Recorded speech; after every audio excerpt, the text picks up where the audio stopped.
message vous est présenté par l'Assemblée chrétienne Le Tabernacle. www.letabernacle.net. Frères et sœurs,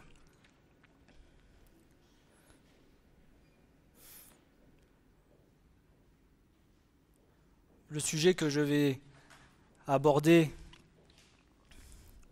est tellement grand, tellement puissant, que à ma propre échelle, je ne pourrais faire que effleurer simplement toute la réalité et toute la profondeur du sujet du message tel qu'il est.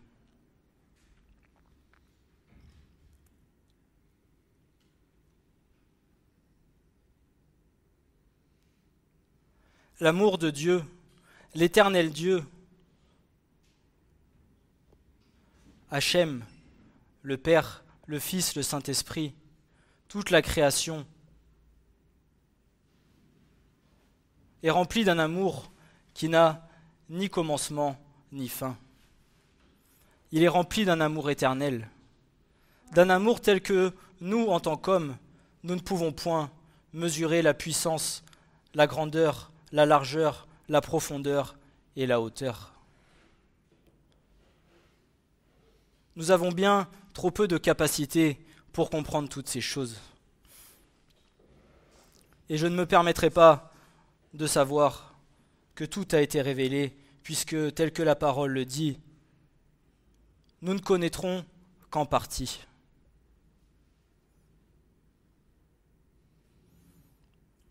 Même si par la grâce de Dieu, nous avons des révélations, même si par la grâce de Dieu, le Seigneur vient nous enseigner, nous ne connaîtrons qu'en partie toute la grandeur, la puissance, la hauteur, la profondeur et la largeur de l'amour de Dieu.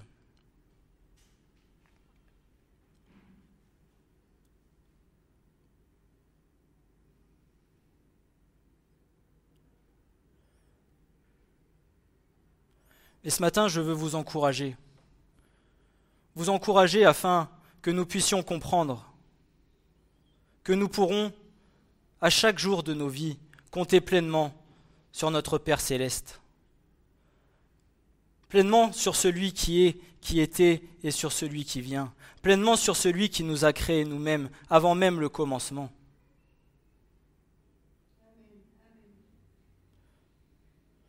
Tu es son fils, tu es sa fille, tu es celui qu'il a voulu dans cette génération, et son amour pour toi ne changera jamais.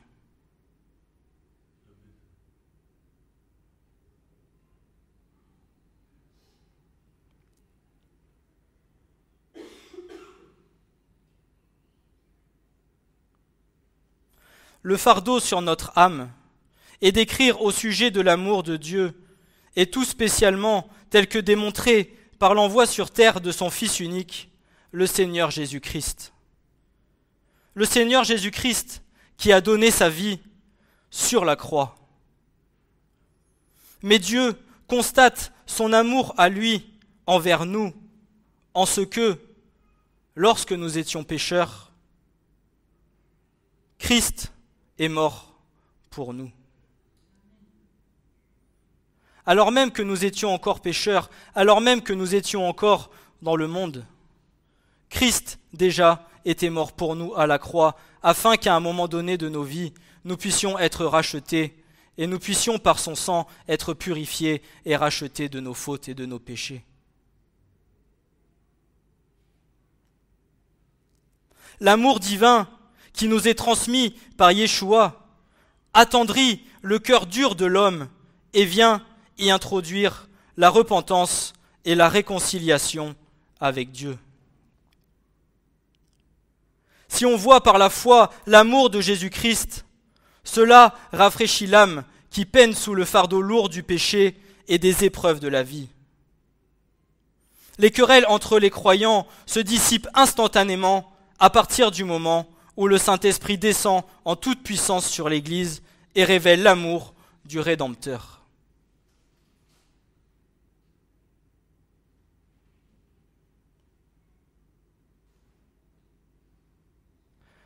Dis-moi, qu'est-ce qui ne t'a jamais fait plus de bien que de ressentir pleinement l'amour de ton Seigneur en toi, dans ton cœur.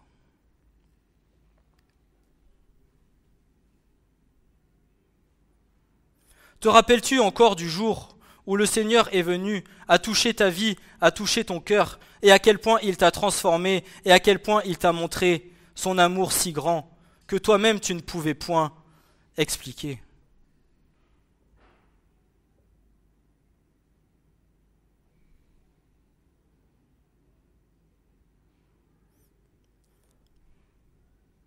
Moi-même, pour ma part, je ne pourrai jamais vraiment expliquer et comprendre ce qui s'est passé au moment où le Seigneur est venu me visiter pour la première fois dans ce lieu. Parce qu'il n'y a pas de mots pour expliquer ce que nous pouvons ressentir. Et pourtant, à ce moment-là, le Seigneur m'a pleinement fait comprendre la raison pour laquelle il m'avait fait naître ici, sur cette terre, qui pourtant pour moi me semblait tohu-bohu, me semblait sans intérêt, me semblait sans aucun but.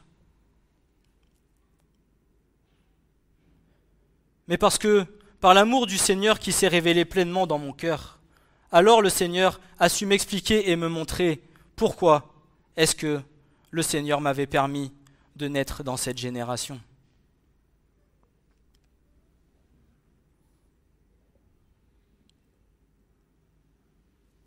Il y a une plénitude dans le Seigneur Jésus-Christ, le chef vivant de son Église. Car de sa plénitude, nous tous, nous avons reçu, et grâce sur grâce. Jean 1, verset 16. Toute notre espérance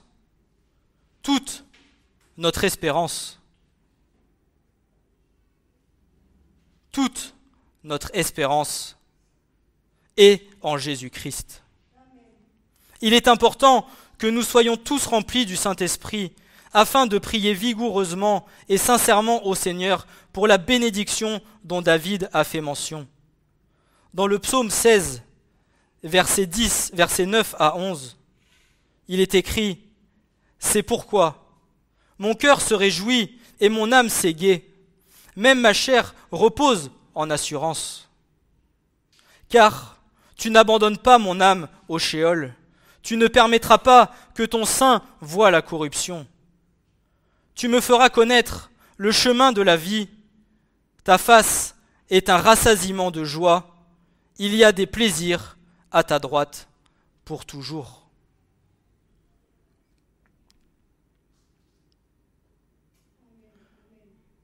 Le Seigneur a pour nous tous des projets de paix, de joie et d'amour.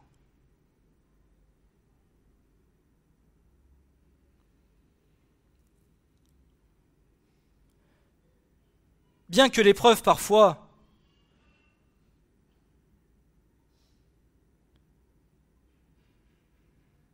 puisse venir à rendre la situation plus compliquée, les projets que le Seigneur a pour toi sont ceux-là. Parce qu'il t'aime et parce qu'il t'a aimé de toute éternité. Et parce qu'il t'aimera plus que ton père ou que ta mère. Tu pourras toujours compter, chaque jour de ta vie, sur la fidélité de ton Dieu.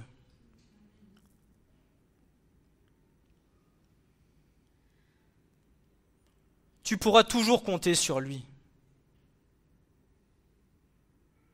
puisque son amour n'a pas de limite.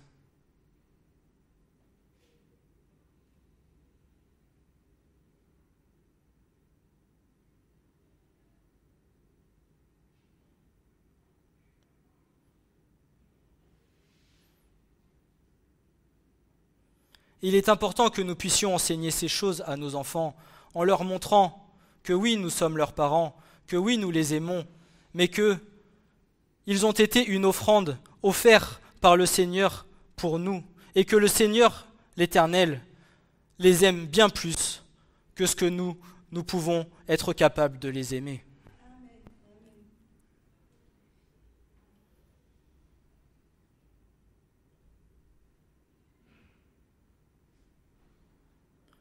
Ils ne nous appartiennent pas, ils appartiennent à Dieu.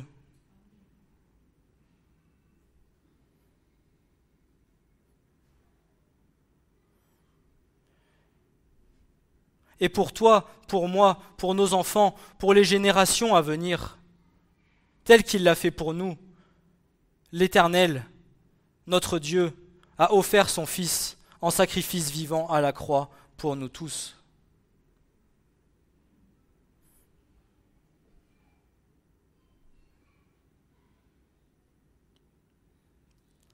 L'amour. L'amour est un trait de ce monde perverti et coupable que les langues et les esprits des hommes sont remplis du mot amour donnant à ce mot, au fur et à mesure des générations, par la puissance du péché, une définition tout autre que l'initiale. Mais combien de personnes connaissent son vrai sens ? Comme nous regardons les événements en ces temps que nous vivons, le monde semble comme au temps de Noé, lorsque la terre était corrompue devant Dieu et la terre était pleine de violence. Genèse 6, verset 11. Avec l'œil du Saint-Esprit, ces choses sont les précurseurs et les signes des derniers jours. Jésus parla ainsi de son second avènement en gloire.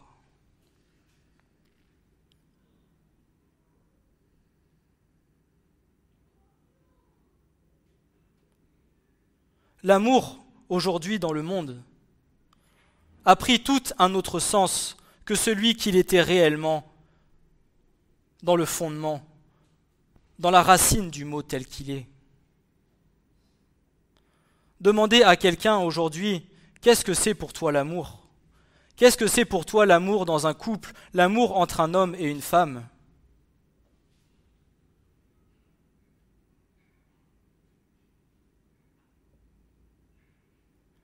Beaucoup vous répondront, l'amour c'est de s'aimer l'un et l'autre. Oui, mais quoi d'autre ? S'aimer de quelle manière ?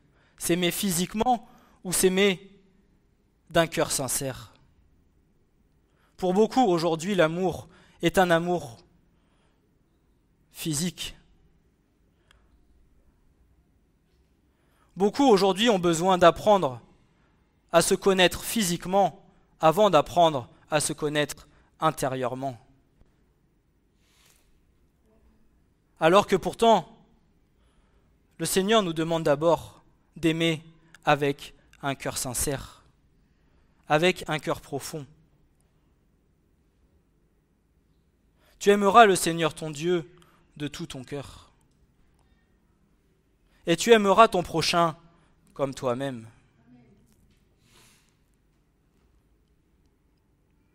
Et si tu fais selon ce que la volonté de Dieu te demande de faire, alors sache que la personne qui te sera attribuée sera celle que le Seigneur aura voulu pour toi. Et tu pourras être certain et sûr que tout ce que tu entreprendras dans ta vie avec cette personne-là, comme on dit, coulera de source.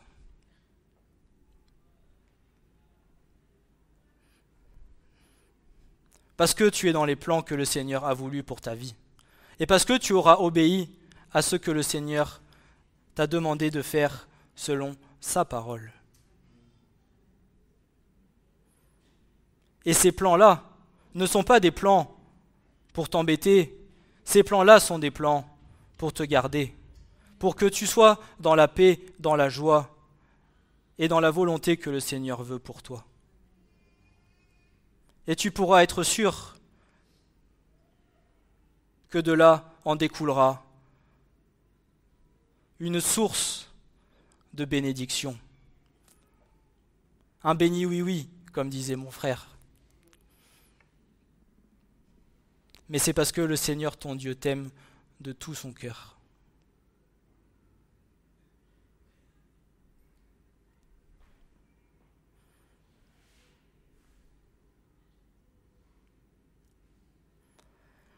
Luc dira à son chapitre 17, versets 26 à 30. « Et comme il arriva au jour de Noé, ainsi en sera-t-il au jour du Fils de l'homme aussi. On mangeait, on buvait, on se mariait, on donnait en mariage, jusqu'au jour où Noé entra dans l'arche, et le déluge vint, et les fit tous périr. De même aussi, comme il arriva au jour de Lot, on mangeait, on buvait, on achetait, on vendait, on plantait, on bâtissait. Mais au jour où Lot sortit de Sodome, il plut du feu et du soufre du ciel, qui les fit tous périr. Il en sera de même au jour où le Fils de l'homme sera manifesté.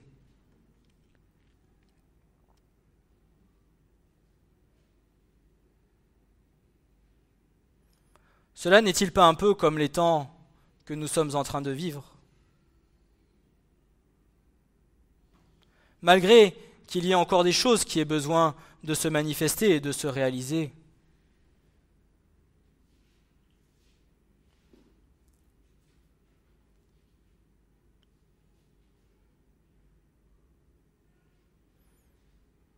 mais de même qu'il en est pour beaucoup de choses, au jour d'aujourd'hui, venez à dire des choses contraires à ce que le monde fait, et vous verrez que c'est vous qui sommes bien anormal, alors que pourtant, tout ce que vous faites est selon ce que le Dieu créateur tout-puissant a commandé et a ordonné de faire.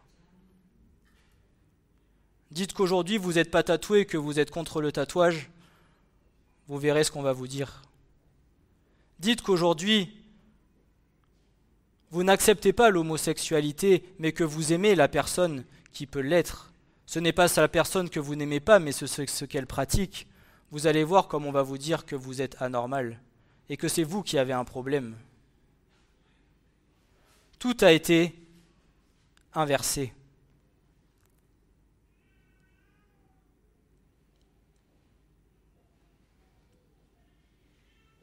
Dites qu'aujourd'hui, vous ne voulez pas aller en boîte de nuit, que vous ne voulez pas boire tous les soirs, tous les vendredis soirs pour être bourré et faire la fête avec les copains. Vous verrez qu'on vous dira « Non mais, qu'est-ce qui t'arrive? T'as un problème, t'es pas normal. » Non, je veux simplement obéir à ce que le Seigneur me demande de faire.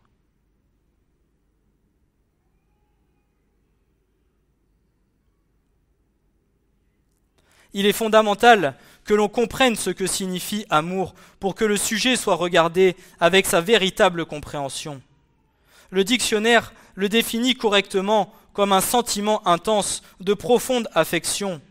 Mais alors, nous lisons d'autres définitions qui ne parlent pas d'un vrai amour, mais plutôt de la lascivité et la luxure. L'amour dont le monde parle n'est pas le même que l'amour de la parole de Dieu. Tournons-nous maintenant vers ce que la parole de Dieu dit, car c'est dans celle-ci que nous trouverons toute la vérité. Supplions le Saint-Esprit d'ouvrir et d'illuminer notre connaissance de la parole afin de ne pas être trompés. Et voici ce que l'apôtre Jean déclare, le disciple qui connaissait d'une manière spéciale l'amour du Seigneur Jésus. Il dira ceci dans 1 Jean 4, versets 7 à 12. « Bien-aimés, aimons-nous l'un l'autre, car l'amour ne vient pas de nous, mais l'amour est de Dieu. Et quiconque aime est né de Dieu et connaît Dieu. Quiconque aime est né de Dieu et connaît Dieu. Celui qui n'aime pas n'a pas connu Dieu, car Dieu est amour. En ceci a été manifesté l'amour de Dieu pour nous, c'est que Dieu a envoyé son Fils unique dans le monde afin que nous vivions comment? Afin que nous vivions par lui. En ceci est l'amour, non en ce que nous ayons aimé Dieu, mais en ce que lui nous aima et qu'il envoya son Fils pour être la propitiation pour nos péchés. Bien-aimés, si Dieu nous aima ainsi, nous aussi nous devons nous aimer l'un et l'autre.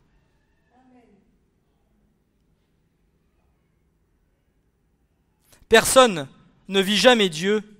Si nous nous aimons l'un l'autre, Dieu demeure en nous et son amour est consommé en nous.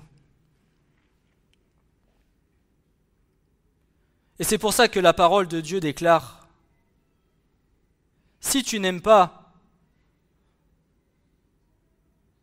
celui que tu vois, comment pourras-tu aimer Dieu que tu ne vois pas ?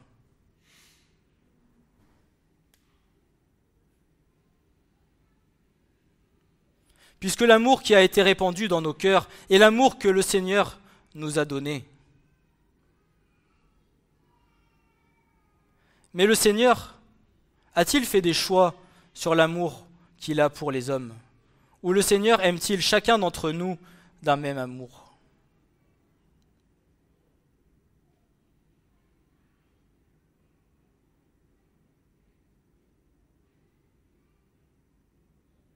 Si Dieu nous aima ainsi, nous aussi, nous devons nous aimer l'un l'autre.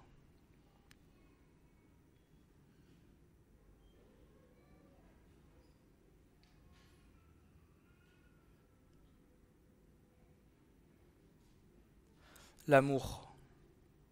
L'amour, ce n'est pas que se prendre dans les bras, que s'enlacer, que se faire des compliments. L'amour, c'est aussi parfois se reprendre les uns les autres pour se protéger, faire attention l'un à l'autre, nous encourager, nous fortifier.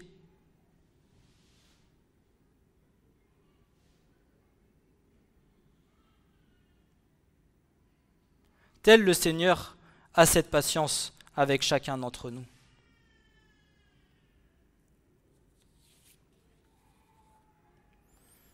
Bien que l'amour soit un trait marquant du fruit de l'esprit et donc une évidence de la nouvelle naissance, nous avons chacun d'entre nous la responsabilité de développer et de le faire grandir afin d'être capable d'aimer tel Christ nous a aimés. Jean nous exhorte à pratiquer l'amour et ce pour plusieurs raisons. L'amour est la nature même de Dieu. Il l'a prouvé en donnant son propre Fils pour nous. En nous partageons cette nature parce que nous sommes nés de lui. Parce que Dieu nous a aimés, nous qui avons expérimenté son amour, son pardon et son secours, nous sommes dans l'obligation d'aider notre prochain, même si parfois cela nous coûte.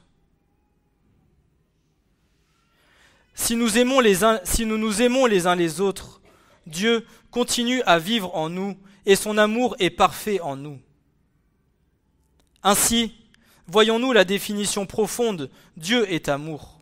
La démonstration parfaite de l'amour n'est trouvée qu'en Dieu, en ses attributs divins et en l'envoi de son Fils unique, notre Seigneur Jésus-Christ sur la terre, afin qu'aujourd'hui, nous ayons accès au Père et la grâce en l'espérance du salut par lequel nous avons la vie éternelle.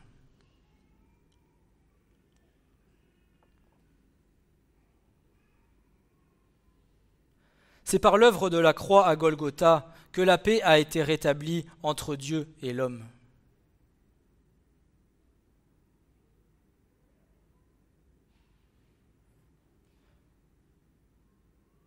Et c'est parce que le sang de Christ coule encore chaque jour que tu as encore accès au pardon chaque jour de ta vie et que tu es pardonné pour les péchés encore que tu peux commettre, que je peux commettre, que nous pouvons commettre dans nos vies. Il y a un éternel pardon auprès de Dieu.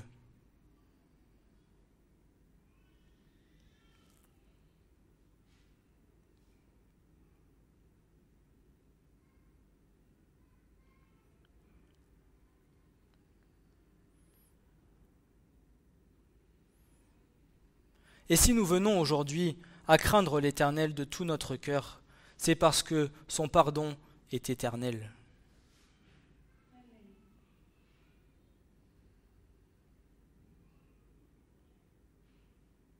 Nous avons demandé ce qu'était l'amour. Ceci nous conduit à demander la plus grande question à laquelle nous ne pourrons répondre que partiellement, c'est-à-dire qui est Dieu ? À moins que nous le connaissons tel qu'il nous a été révélé personnellement, nous n'avons aucun espoir certain ni aucun fondement de salut. Jacques donne un avertissement solennel. Tu crois que Dieu est un ? tu fais bien. Les démons aussi croient, et eux, ils frissonnent. Jacques 2, verset 19.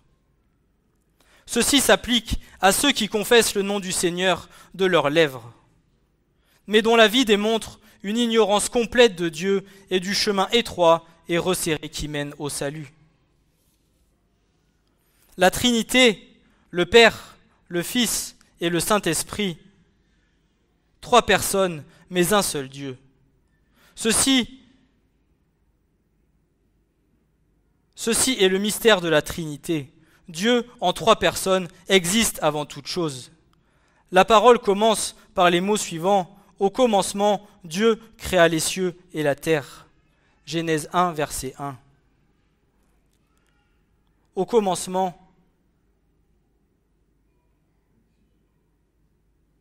Dieu créa les cieux et la terre. Au commencement, Dieu était déjà là, le Fils était déjà là et le Saint-Esprit était déjà là.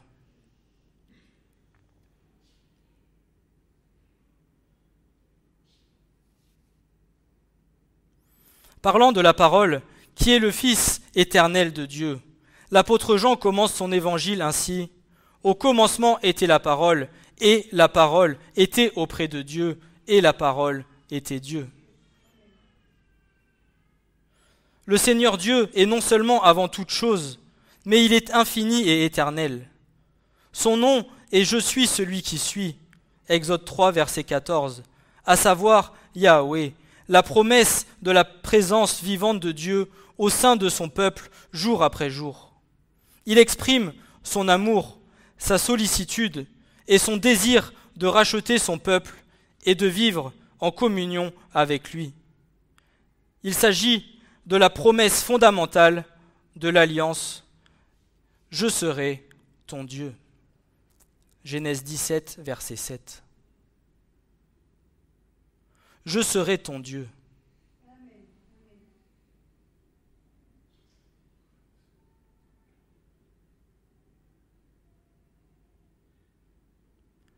Il y a beaucoup de passages, mais c'est pour attester ce que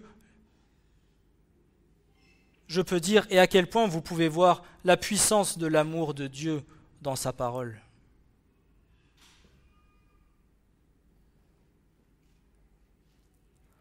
Comme le Seigneur Dieu est éternel, son amour aussi est sans fin, puisque Dieu est amour. Alors si Dieu est éternel, alors son amour est éternel.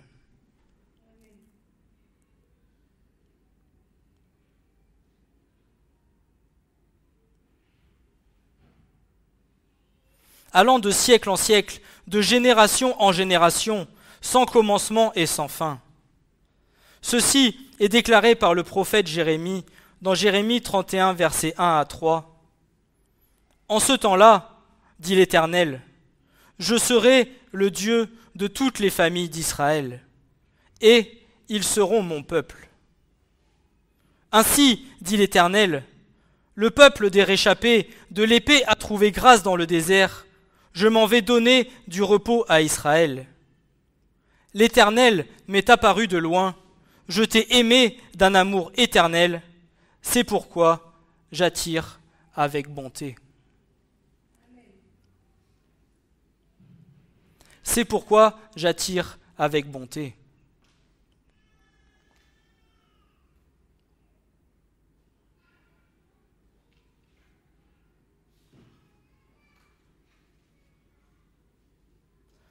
Je serai le Dieu de toutes les familles d'Israël.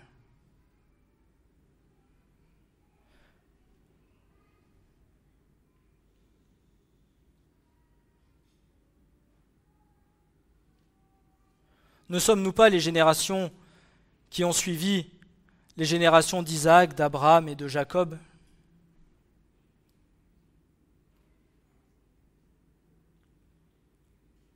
Même si nous ne sommes pas juifs de sang, nous sommes juifs de cœur.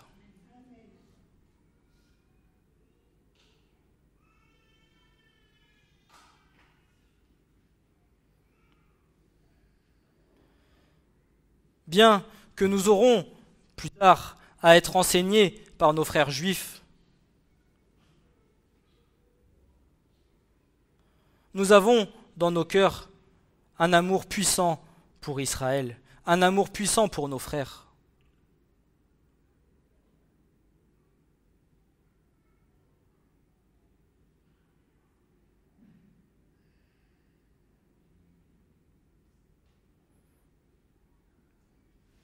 Et l'Éternel a autant d'amour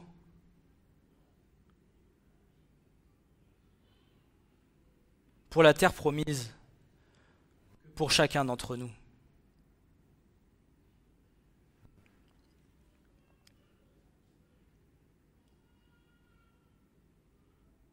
Ainsi, nous lisons que son amour précède l'Église, que son amour qui précède l'Église a pour Dieu. Nous l'aimons parce qu'il nous a aimés le premier. Dieu est non seulement éternel, mais il est aussi le Créateur souverain qui accomplit tous ses desseins éternels selon sa propre volonté et son propre désir. Souvenez-vous des premières choses de jadis. Car moi, je suis Dieu et il n'y en a pas d'autre. Je suis Dieu et il n'y en a point comme moi. Déclarant dès le commencement ce qui sera à la fin, et d'ancienneté ce qui n'a pas été fait, disant « Mon conseil s'accomplira, et je ferai tout mon bon plaisir. » Appelant du levant un oiseau de proie, d'un pays lointain l'homme de mon conseil, oui, je l'ai dit, et je ferai que cela arrive. Je me le suis proposé, et je l'effectuerai. Écoutez-moi, vous, au cœur dur, qui êtes éloignés de la justice. J'ai fait approcher ma justice, elle ne sera pas éloignée, et mon statut ne tardera pas, et je mets en Sion le salut, et sur Israël ma gloire. Ésaïe 46, versets 9 à 13. Par conséquent, l'amour de Dieu est tout-puissant et irrésistible. Contrastons ceci à l'amour humain qui est souvent frustré et vain. Un homme peut aimer son enfant, mais l'enfant rejette l'amour que son père a pour lui. Un homme peut tomber amoureux d'une femme, et celle-ci ne veut pas. Cependant, tel n'est pas le cas de l'amour de Dieu qui attire chaque pécheur racheté par son amour puissant et inconditionnel. Et le Seigneur Jésus déclare « Nul ne peut venir à moi, à moins que le Père qui m'a envoyé ne le tire, et moi, je le ressusciterai au dernier jour. » Jean 6, verset 44.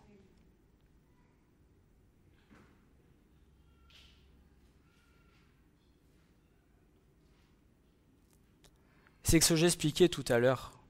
Il n'y a point d'amour plus puissant que celui que le Seigneur nous a révélé dans nos cœurs pour lui.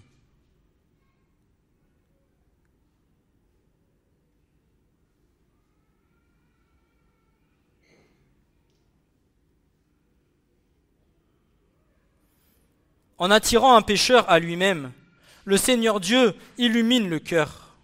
L'apôtre Paul dira à l'église de Corinthe, dans 2 Corinthiens 4, versets 5 et 6, « Car nous ne nous prêchons pas nous-mêmes, mais nous prêchons le Christ Jésus comme Seigneur, et nous-mêmes comme vos esclaves pour l'amour de Jésus. Car c'est le Dieu qui a dit que du sein des ténèbres la lumière resplendit, qui a reluit dans nos cœurs pour faire luire la connaissance de la gloire de Dieu dans la face de Christ. »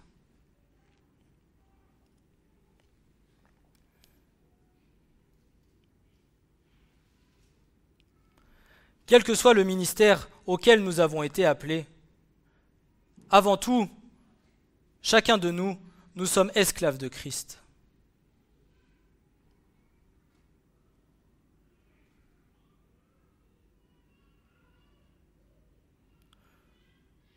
Esclaves de Christ pour son amour éternel qui n'a pas de prix.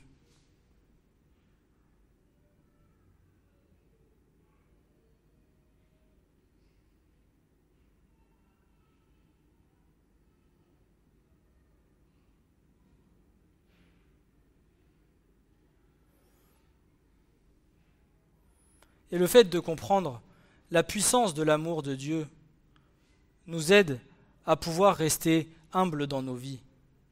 parce que nous comprenons ô combien tout ce qu'il a accompli pour nous est indescriptible et est un si grand prix pour chacun d'entre nous.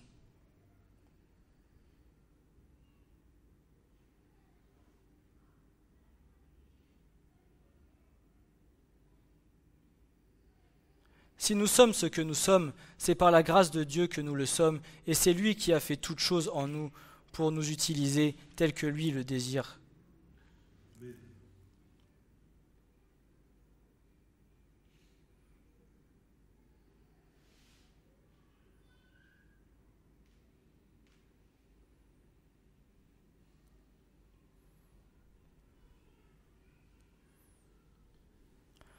Dieu est lumière, et qu'il n'y a en lui nulle ténèbre. Il n'y a jamais de ténèbres quand l'amour de Dieu brille dans nos cœurs. Ce n'est que lorsque Dieu, lui avec de l'amour, que le pécheur voit et comprend l'amour de Dieu. Le psalmiste loue le Seigneur ainsi, car par devers toi est la source de la vie, en ta lumière nous verrons la lumière. Continue ta bonté à ceux qui te connaissent, et ta justice à ceux qui sont droits de cœur. Psaume 36, versets 9 et 10.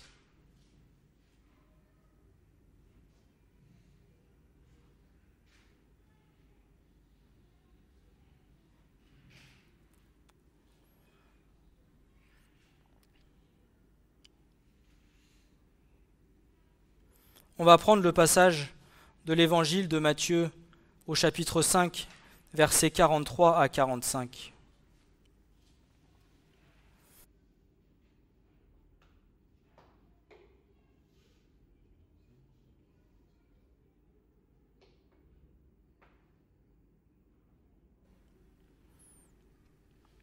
Un passage que nous connaissons tous.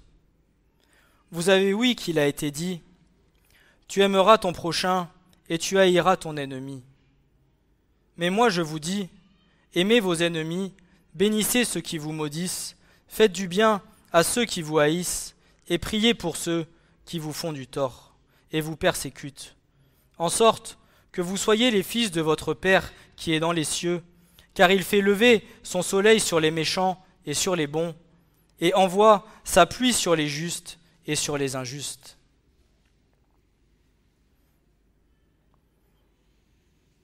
Dis-moi, qu'est-ce qui change ?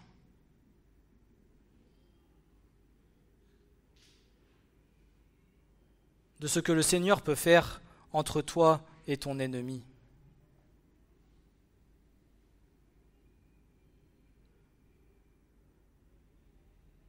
Oui, peut-être ton ennemi qui est dans le monde, certes, n'a pas la foi, ne prie pas le Seigneur, n'a pas les bénédictions de Dieu. Mais quelle est la différence de son amour entre celui du dehors et toi ?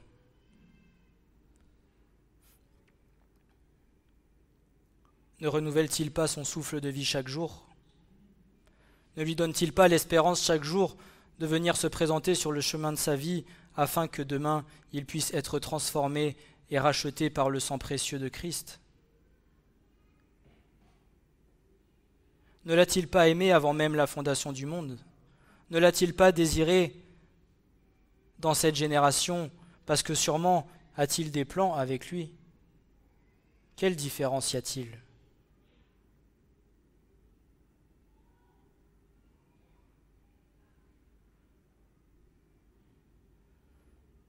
Et peut-être viendra le jour où le Seigneur touchera son cœur, ton ennemi ira bien plus vite dans la marche, peut-être que toi ou que moi.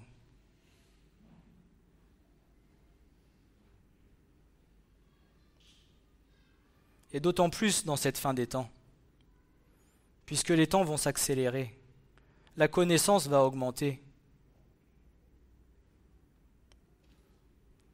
Les premiers seront les derniers, et les derniers seront les premiers. Mais nous aurons tous la même récompense. Nous aurons tous le même amour du Père.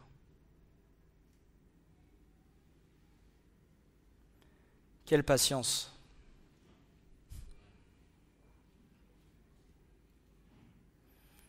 Bien souvent, quand je vois mes enfants, je me dis, Seigneur mon Dieu, comment fais-tu avec nous pour patienter autant de temps? Alors que nous, pourtant, des fois, au bout de quelques semaines, nous commençons à sortir de nos gonds parce que c'est compliqué. Et pourtant, lui, Dieu, notre Seigneur, il va patienter jusqu'à ce que la chose s'accomplisse.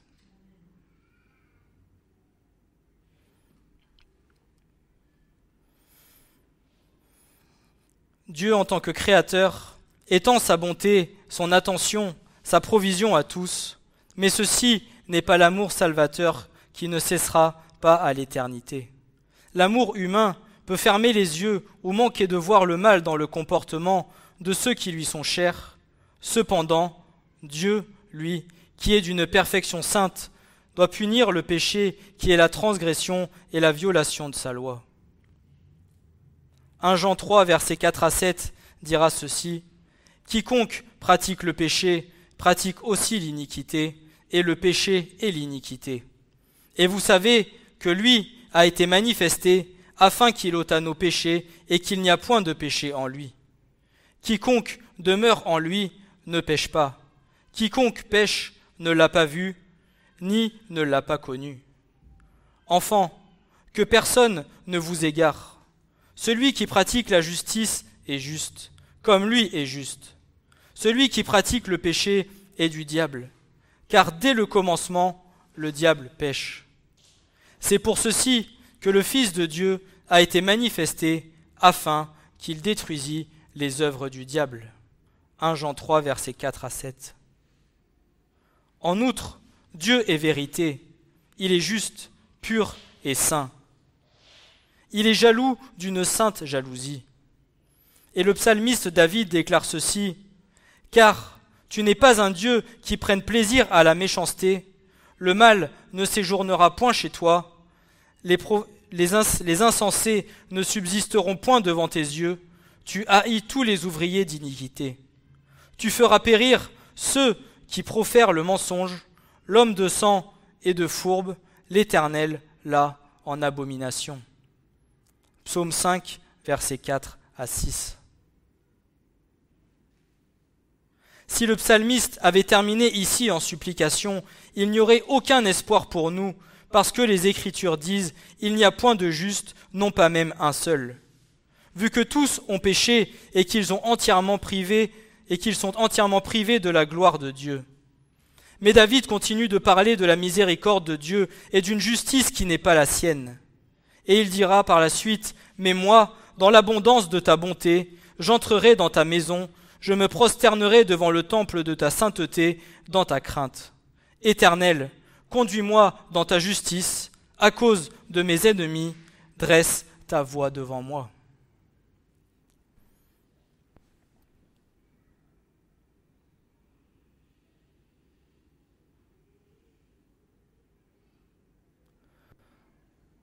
Notre Dieu est amour, mais dans son amour, notre Dieu est justice.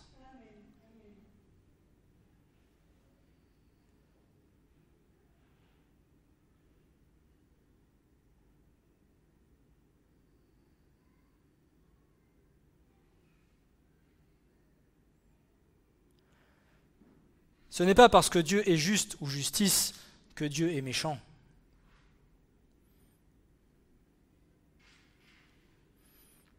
C'est pas parce que nos parents sont parfois durs, nous corrigent pour la justice et pour être justes qu'ils sont méchants. C'est parce qu'ils nous aiment de tout notre cœur.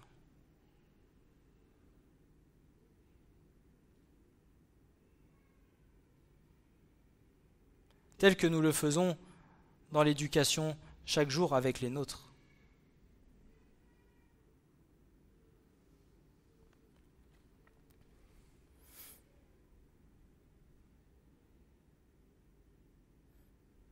Seul l'amour de Dieu, répandu dans nos cœurs par le Saint-Esprit, peut en venir à nous faire comprendre la profondeur, la hauteur, la largeur et la longueur de l'amour de Dieu pour chacun d'entre nous.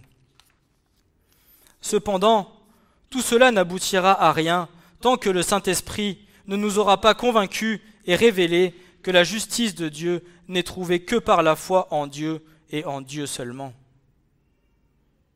Éphésiens 2, versets 8 à 10 dira ceci, « Car vous êtes sauvés par la grâce, par la foi, et cela ne vient pas de vous, c'est le don de Dieu.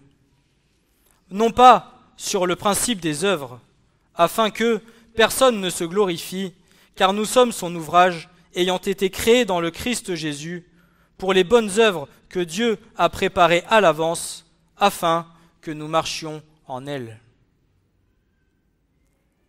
Nul ne peut être sauvé par ses œuvres, aussi bonnes soient-elles, ou en s'efforçant d'observer les commandements de Dieu. Nous ne sommes sauvés que par la grâce de Dieu.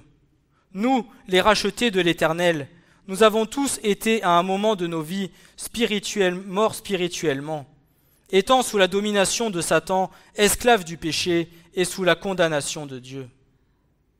Pourtant, Dieu, dans son si grand amour, nous a rachetés par grâce, par l'offrande de son Fils unique à la croix, qui nous a pardonné de nos péchés et nous purifiant par son sang de nos œuvres mortes, nous ayant rendus vivants spirituellement en lui, qui nous a délivrés du pouvoir des ténèbres et nous a transportés dans le royaume du Fils de son amour. Il nous a délivrés de la puissance de Satan et du péché, faisant de nous une nouvelle créature en nous accordant le Saint-Esprit. Aucune somme d'efforts ne peut subsister à ceux qui précèdent. Seul Dieu, dans son amour, est capable de faire ces choses en nous accordant un si grand pardon auprès de lui.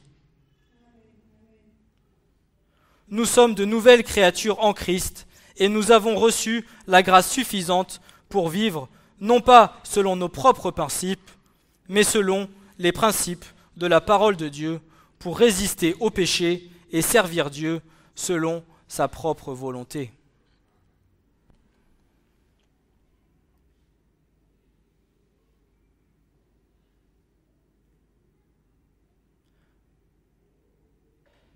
Tu as été créé et formé par Dieu, non pas pour faire ta propre volonté, non pas pour que je fasse ma propre volonté, mais pour faire la volonté que le Seigneur veut pour moi.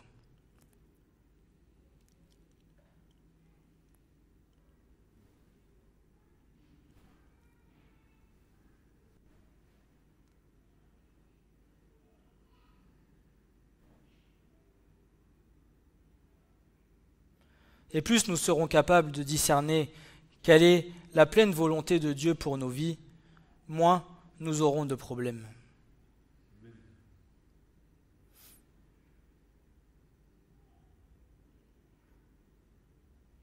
Même si les problèmes ne sont pas toujours mauvais, et il y a toujours des choses, des leçons à tirer de ces problèmes.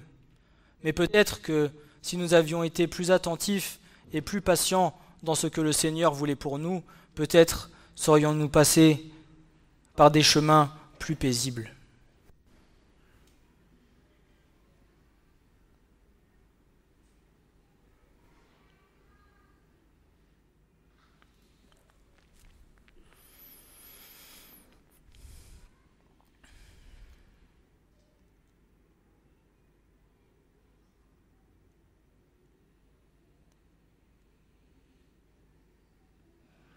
L'amour de Dieu ne peut pas être montré sans la satisfaction de la justice divine et la punition du péché. Dieu aurait été bien juste s'il avait condamné toute la race de l'homme déchue à la punition éternelle en enfer. Mais béni soit le saint nom de Dieu. Il se proposa de sauver ceux que les saintes Écritures décrivirent comme les élus. Autrement dit, chacun d'entre nous ici présent. Mais n'oubliez pas, il y a beaucoup d'appelés, mais peu d'élus. Matthieu 22, verset 14.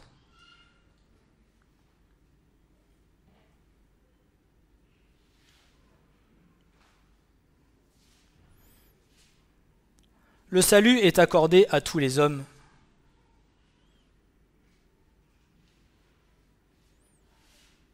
Mais si la parole de Dieu nous dit de travailler avec crainte et tremblement à notre salut, C'est parce qu'à la fin, il désire que chacun d'entre nous puissions être élus pour le royaume de Dieu.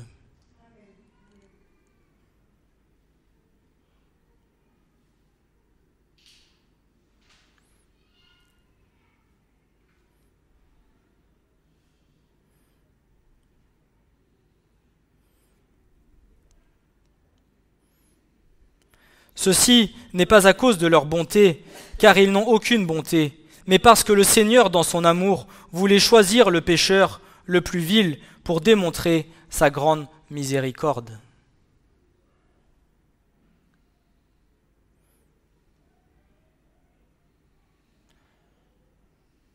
Parfois, en tant qu'hommes charnels, nous pourrions avoir tendance à nous dire « Seigneur, c'est pas possible quand je vois la profondeur du péché de cet homme-là, de cette femme-là, de cette personne-là. C'est pas possible, Seigneur, que tu puisses faire quelque chose. » Et pourtant, pour venir te prouver la puissance, la grâce et la profondeur de son amour, le Seigneur est capable de venir, de l'arracher des ténèbres et de l'amener au royaume du Fils de sa lumière.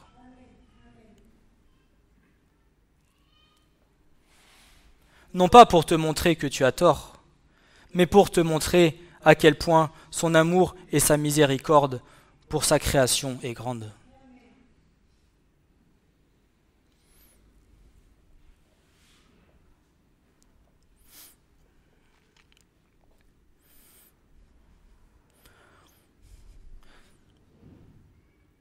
Même toi, parfois, tu vas venir à te dire « Mais Seigneur, pourquoi est-ce que tu m'as choisi moi ?»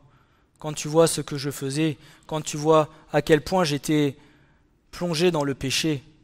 Mais pourtant, le Seigneur a permis quand même que tu sois là ce matin et que tu sois élu et qu'il t'accorde le salut éternel afin que tu aies la vie éternelle auprès de lui.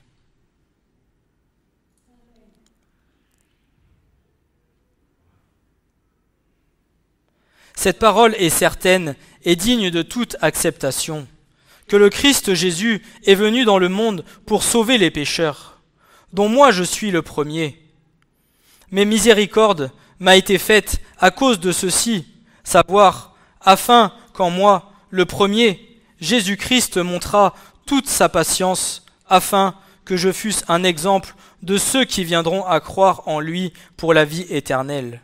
Or, qu'au roi des siècles, l'incorruptible, invisible, seul Dieu, soit honneur et gloire au siècle des siècles. Amen. 1 Timothée 1, versets 15 à 17. Lorsque le Seigneur proclama son nom à Moïse, il déclara « L'Éternel, l'Éternel, Dieu miséricordieux et faisant grâce, lent à la colère et grand en bonté et en vérité, gardant la bonté envers des milliers de générations, pardonnant l'iniquité, la transgression et le péché, et qui ne tient nullement celui qui est coupable pour innocent, qui visite l'iniquité des pères sur les fils et sur les fils des fils, sur la 3e et sur la 4e génération. » Exode 34, versets 6 à 7.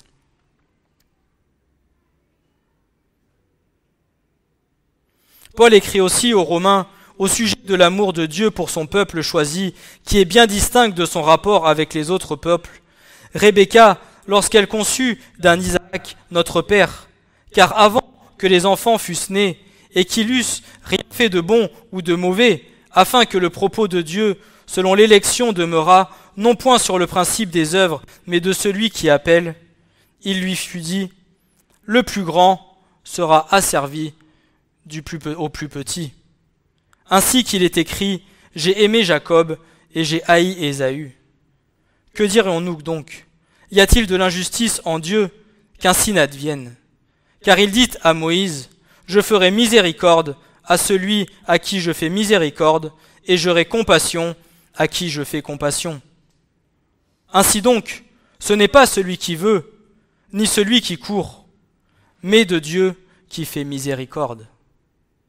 Car l'Écriture dit au Pharaon, « C'est pour cela même que je t'ai suscité, pour montrer en toi ma puissance, et pour que mon nom soit publié dans toute la terre. Ainsi donc, il fait miséricorde à qui il veut, et il endurcit qui il veut. » Tout comme c'est une vérité révélée par Dieu, que l'amour de Dieu est souverain, il est aussi pour l'Église un commandement divin que l'évangile du salut en Jésus-Christ soit prêché à tous, qu'ils entendent ou non. Malheur à cet homme-là qui voudrait empêcher la diffusion de l'évangile aux pécheurs, car c'est la voie du salut ordonnée de Dieu. Celui qui observe le vent ne sèmera pas, et celui qui regarde les nuées ne moissonnera pas. Comme tu sais, point quel est le chemin de l'esprit, ni comment se forment les os dans le ventre de celle qui est enceinte, ainsi tu ne connais pas l'œuvre de Dieu qui fait tout. Le matin sème ta semence, et le soir ne laisse pas reposer ta main, car tu ne sais pas ce qui réussira, ceci ou cela, ou si tous les deux seront également bons. Ecclésiaste 11, versets 4 à 6.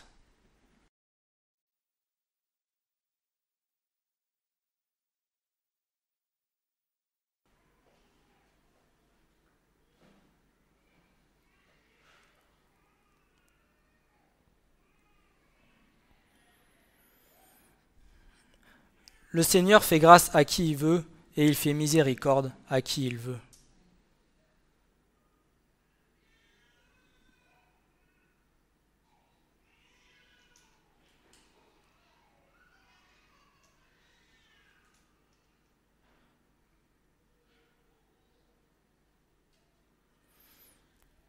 Mais comme le Seigneur disait ce matin, si tu entends sa voix, n'endurcis pas ton cœur.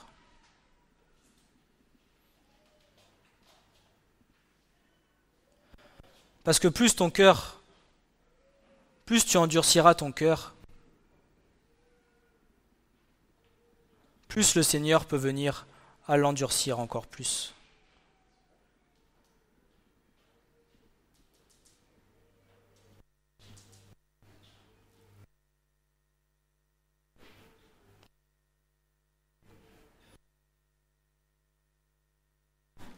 Que le Seigneur vous bénisse, que vous puissiez goûter et comprendre, et que nous puissions ensemble comprendre la mesure, la grandeur de la profondeur et la profondeur de l'amour de Dieu.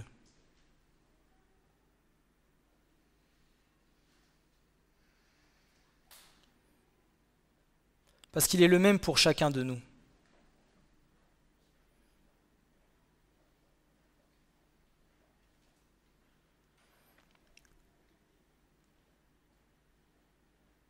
N'ayons point de doute à se poser la question de savoir si le Seigneur nous aime ou pas. Le Seigneur t'a aimé de toute éternité. Et le Seigneur a de grands projets pour toi.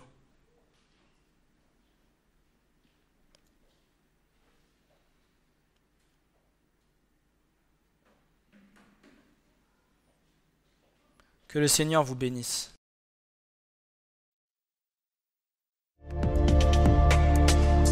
Ce message vous a été présenté par l'Assemblée chrétienne Le Tabernacle. www.letabernacle.net